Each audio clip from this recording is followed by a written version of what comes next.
मेरे प्यारे दोस्तों नमस्कार। वेदार्थ क्लासेज के इस यूट्यूब चैनल पर आप सभी का स्वागत है। दोस्तों आज की क्लास में हम लोग 10वीं क्लास के केमिस्ट्री के चैप्टर संख्या 1 जिसका नाम रासायनिक अभिक्रियाएं एवं समीकरण है, इसके ऑब्जेक्टिव सवाल को देखने वाले हैं।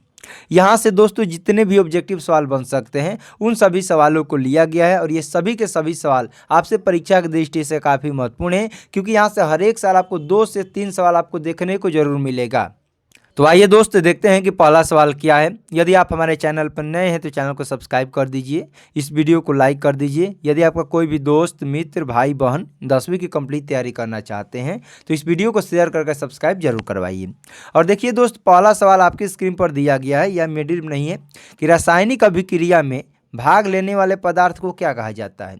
ये सवाल 2020 के सेकेंड शिफ्ट में, 2025 के सेकेंड शिफ्ट में 2 बार पूछ चुका है। तो रासायनिक अभिक्रिया में भाग लेने वाले पदार्थ को क्या कहा जाता है। तो रासायनिक अभिक्रिया में भाग लेने वाले पदार्थ को अभिकारक कहा जाता है। ऑप्शन नंबर ए हो जाएगा इसका सही उत्तर। अगला सवाल दोस्त दिया गया है कि रासायनिक अभिक्रिया के फलस्वरूप बने नए पदार्थ को क्या कहा जाता है। तो रासायनिक अभिक्रिया के फलस्वरूप बने नए पदार्थ को प्रतिफल कहा जाता है और प्रतिफल को उत्पाद के भी नाम से जाना जाता है। दोनों ऑप्शन याद रखिएगा। रासायनिक अभिक्रिया के फलस्वरूप बने नए पदार्थ को प्रतिफल भी कहा जाता है, उत्पाद भी कहा जाता है।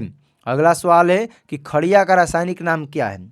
खड़िया का रासायनिक नाम क्या है। तो खड़िया का रासायनिक नाम है कैल्शियम कार्बोनेट और कैल्शियम कार्बोनेट का सूत्र हो जाएगा CaCO3। कैल्शियम कार्बोनेट का सूत्र हो जाएगा CaCO3। ऑप्शन नंबर सी हो जाएगा। अगला सवाल है, जब धातुएं जल के साथ अभिक्रिया करती है तो कौन सा गैस निकलता है।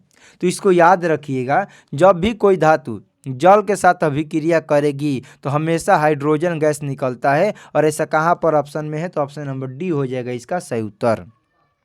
अगला सवाल दिया गया है, यह किस प्रकार की अभिक्रिया है। और ऐसे सवाल को देखकर बहुत सारे छात्र क्या होते हैं, डर जाते हैं।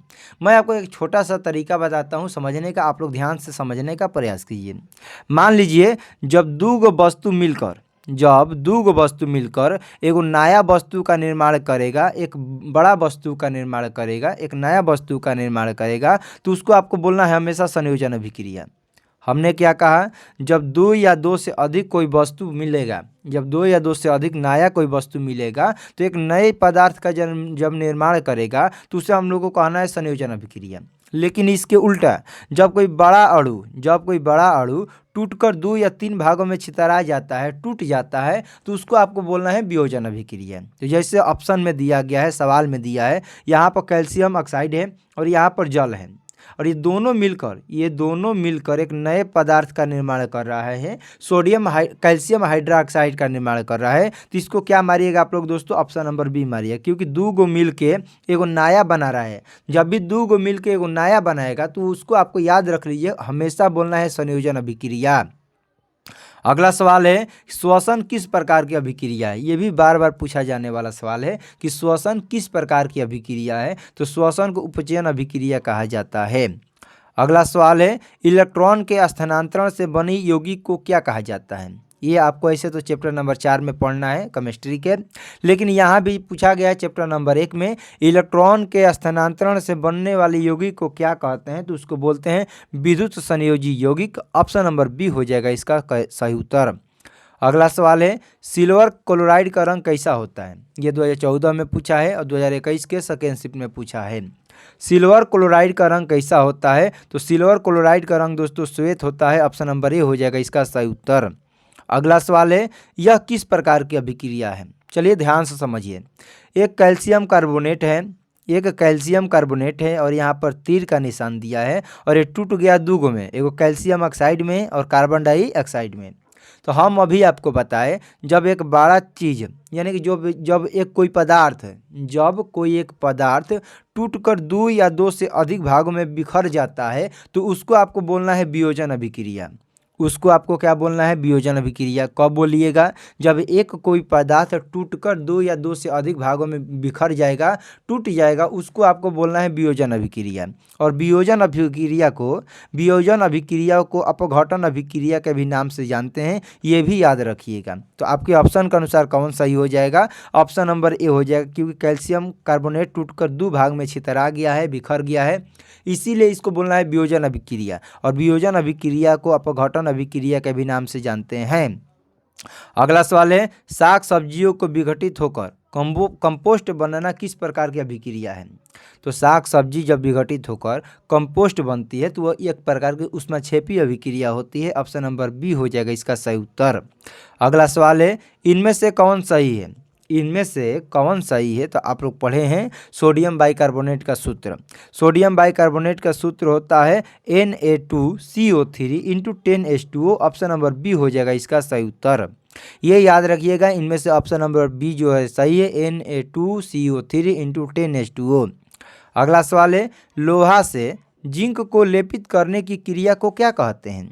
जब भी लोहा को जस्ता का परत चढ़ाया जाता है, जब लोहा पर जस्ता का परत चढ़ाया जाता है तो उसे गैल्वानीकरण कहा जाता है या जस्तीकरण कहा जाता है। ऑप्शन नंबर बी हो जाएगा, और ये भी आपसे 3 बार पेपर में पूछ चुका है।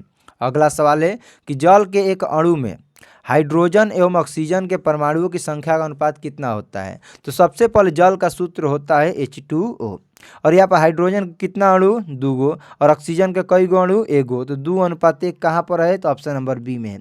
और आप लोग को ऑप्शन नंबर डी टिक करके नहीं आना है, क्योंकि पहले हाइड्रोजन का पूछा है तो हाइड्रोजन 2 गो है, और उसके बाद ऑक्सीजन पूछा तो ऑक्सीजन 1 गो है, और ऐसा जहाँ पर ऑप्शन है वहीं को आपको मारना है सही। अगला सवाल है कि रासायनिक अभिक्रिया के दौरान किसी पदार्थ में ऑक्सीजन का संयोग क्या कहलाता है। तो किसी भी रासायनिक अभिक्रिया के दौरान किसी पदार्थ में ऑक्सीजन के संयोग को उपचयन कहा जाता है। और ये जो सवाल है 2019 के सेकेंड शिफ्ट में और 2020 के प्रथम शिफ्ट में पूछ चुका है, इसको याद रखना है कि इसको उपचयन अभिक्रिया कहा जाता है। अगला सवाल है, किसी यौगिक से रासायनिक अभिक्रिया में हाइड्रोजन का हटना क्या कहलाता है। तो किसी रासायनिक अभिक्रिया में ऑक्सीजन का संयोग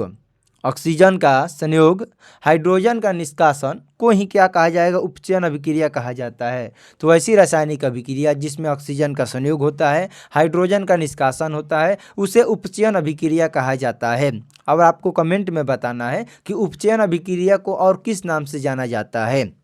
अगला सवाल है कि यह किस प्रकार की अभिक्रिया है। तो जब 2 गो चीज़ मिलके, यहाँ पर एगो कार्बन मिला है और यहाँ पर एगो ऑक्सीजन मिला है, जब 2 गो मिलके एगो नया चीज़ का निर्माण कर रहा है तो उसको आपको क्या बोलना है, संयोजन अभिक्रिया बोलना है। ऑप्शन नंबर सी हो जाएगा इसका सही उत्तर।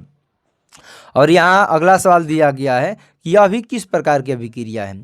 कैल्शियम ऑक्साइड और जल जब अभिक्रिया करता है तो कैल्शियम हाइड्रोक्साइड का निर्माण करता है, और यह किस प्रकार की अभिक्रिया है। तो जब 2 गो तत्व मिलता है, जब 2 गो पदार्थ मिलता है और एक नया पदार्थ का निर्माण करता है तो उसको आपको हमेशा क्या बोलना है, संयोजन अभिक्रिया बोलना है। अगला सवाल है, वे अभिक्रियाएं जिनमें अभिकारकों के बीच आयनों का आदान प्रदान होता है उसे क्या कहते हैं। तो ऐसी रासायनिक अभिक्रिया जिसमें आयनों का आदान प्रदान होता है उसे द्विविस्थापन अभिक्रिया कहते हैं।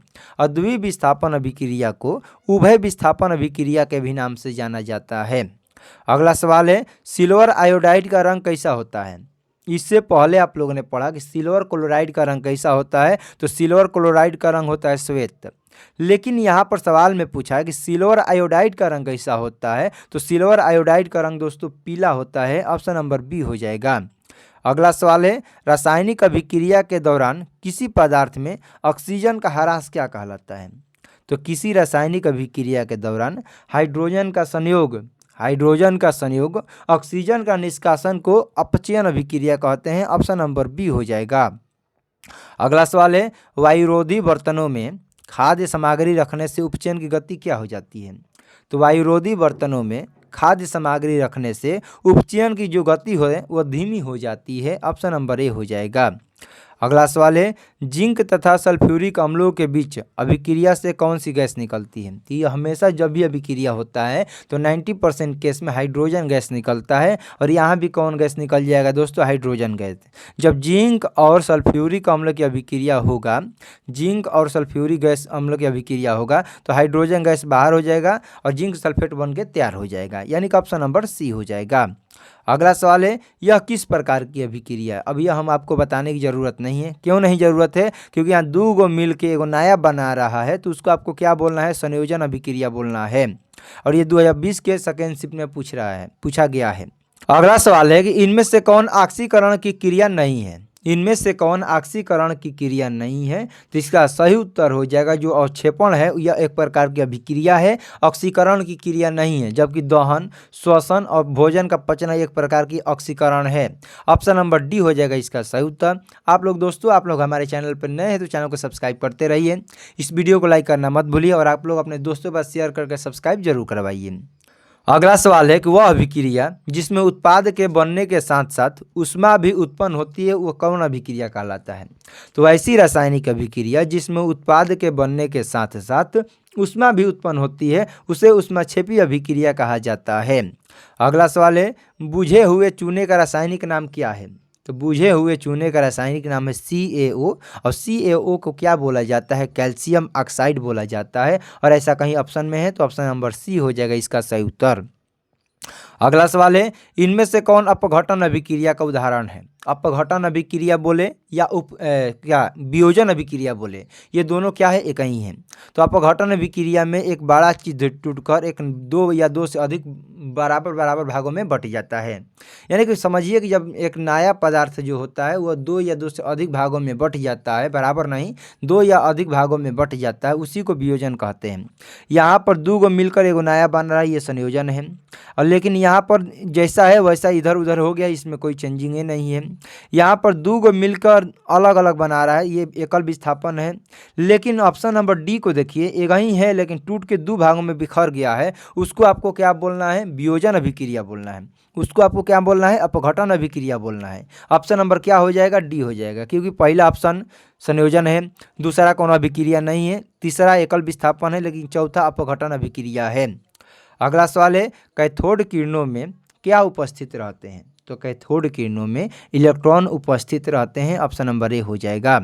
अगला सवाल है, ये भी हम आपको बताने वाले नहीं है। क्यों, क्योंकि अभी हम आपको बताया कि जब एक चीज़ दो या अधिक भागों में बट जाता है उसको आपको बोलना है वियोजन अभिक्रिया, और वियोजन अभिक्रिया ऑप्शन में नहीं दिया रहेगा तो क्या दिया रहेगा, अपघटन अभिक्रिया दिया रहेगा। अगला सवाल है, उपचयन में क्या होता है। उपचयन में क्या होता है, तो उपचयन में ऑक्सीजन का संयोग होता है, हाइड्रोजन का निष्कासन होता है, इलेक्ट्रॉन का त्याग होता है। ऑप्शन नंबर डी हो जाएगा सही उत्तर। ये जो सवाल है 2023 के सेकेंड शिफ्ट में, 2025 के सेकेंड शिफ्ट में पूछा गया, यानी कि दोनों सेकेंडरी शिफ्ट में पूछा गया है। अगला सवाल है, जल में विद्युत अपघटन में कैथोड पर कौन सी गैस मुक्त होती है। जल में विद्युत अपघटन में कैथोड पर हाइड्रोजन गैस मुक्त होती है, ऑप्शन नंबर बी हो जाएगा। अगला सवाल है, कौन सी गैस उत्सर्जित होगी जब धातुएं जल के साथ अभिक्रिया करती है। तो जब धातुएं जल के साथ अभिक्रिया करती है तो हमेशा हाइड्रोजन गैस मुक्त होता है। अगला सवाल है कि भोजन का पचना किस प्रकार की अभिक्रिया है। तो भोजन का पचना एक उपचयन अभिक्रिया है, ऑप्शन नंबर सी हो जाएगा इसका सही उत्तर। अगला सवाल है कि जब कली चूना पर जल डाला जाता है तब किस प्रकार की अभिक्रिया होती है। तो जब आप लोग चूना पर जल डालते हैं तो क्या होता है, उसमें से गैस टाइप की निकलती है, उसी गैस को क्या बोलना है, ऊष्माक्षेपी अभिक्रिया होती है। अगला सवाल है कि वह अभिक्रिया जिसमें आयनों का आदान प्रदान होता है उसे क्या कहते हैं। वह अभिक्रिया जिसमें आयनों का आदान प्रदान होता है उसे द्विविस्थापन अभिक्रिया कहते हैं, ऑप्शन नंबर बी हो जाएगा इसका सही उत्तर। अगला सवाल नहीं है दोस्तों, यहाँ से टोटल हम लोगों ने 36 सवाल था और 36 सवाल को देख लिया। तो दोस्तों आप लोग क्लास कैसा लगा कमेंट में ज़रूर बताइए। यदि आप हमारे चैनल पर नए हैं तो चैनल को सब्सक्राइब कर दीजिए। यदि आपका कोई भी दोस्त मित्र भाई बहन 10वीं की कंप्लीट तैयारी करना चाहते हैं तो इस वीडियो को शेयर करके सब्सक्राइब जरूर करवाइए। मिलते हैं अगले क्लास में, तब तक के लिए आपको जय हिंद जय भारत।